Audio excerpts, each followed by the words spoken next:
This is pretty. I love this. The two-tone roses with the berries, and it's one of my favorite designs. I use the berries a lot. We have Circus and Leonardo roses in this bouquet with these berries. I call them coffee berries. I'm not sure about the technical term, but there is one. And then this I found, which is a really, really similar design, but it's a lot lighter and brighter, and it's more springy.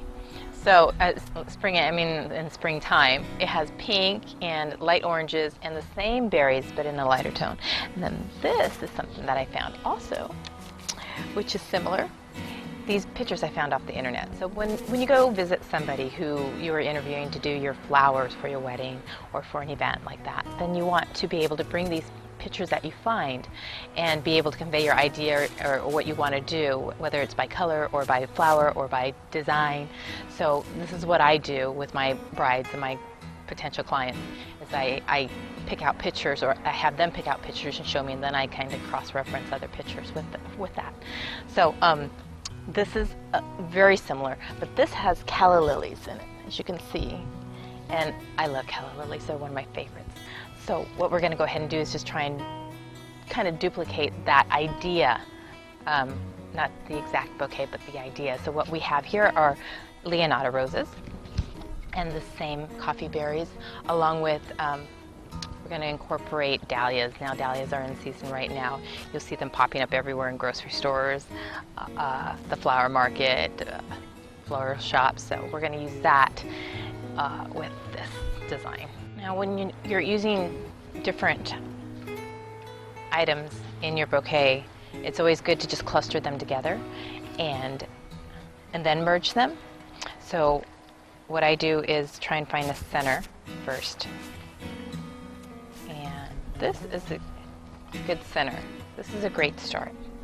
So what we do from here is that we take other clusters together. Now whether you're going to use, sometimes it's good to use, like,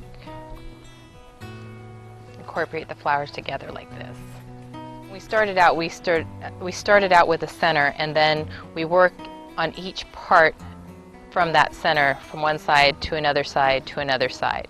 So when I say swivel, I mean actually move your hand and swivel the bouquet so you know what point you actually worked on. So we already did this part right here. You can see the dahlia and the roses, and I moved my hand, swiveled the bouquet in my hand, and then I put the berries, the roses, and the dahlias, and then I turned here and I'm going to work on this area. Not everything has to be the same, and of course you don't want it like that. It becomes too, I don't know, it'll be, these are flowers. You want them to look as natural as possible, as if you picked them in a garden and you're walking down the aisle. So that's the idea. So what I'm going to go ahead and do is just add in more and work on this area. So, you know, flowers, you want to fit like a puzzle. If they don't fit, don't force them. They're not meant to be there. And it's not a dome bouquet. Well, it is, but it's not what you would. It's okay that it has a shape that's a little different. You know, things are sprouting out. You know, what would work really well is a little extra greenery in here. This would make it very difficult to try and bind them. So if you can cut them down, they don't have to be cut down to the size where they would, you know, the right size that fits you. But just getting them to an even length would be great, because then you can bind them without having to stretch your rubber band out and over and possibly hurting yourself. So, see that? Just grab it and then you drop it down. Grip it as tight as you can initially. You know, this is going to be able to hold the rest of the ribbon down. Now you can wrap it. We're all good. How pretty, nice and tight. Just wrap it up. And the ribbon simply fits itself.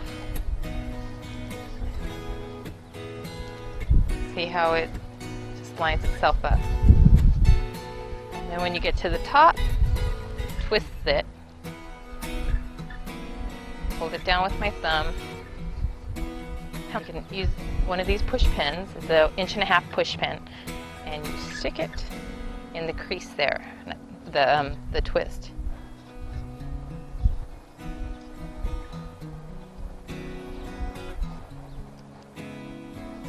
Anything longer than, anything longer than 1.5 inches will probably poke you on the other side. So that's why I usually use that. And an inch pin, you can get them. The most commonly used is 1.5 inches. That's why they're sold. You find they're easier to find, but an inch pin might not even, will probably pop out. I always cut my ribbon at an angle, so it looks like it. If you're really sentimental about doing your own bouquets or having somebody in your family do, that's the whole point of these videos, is just to show you and introduce you the easiest way to do them. And design-wise, everything should look like you just picked them out of a garden, and that's what you're walking down the aisle with. It really should look that natural.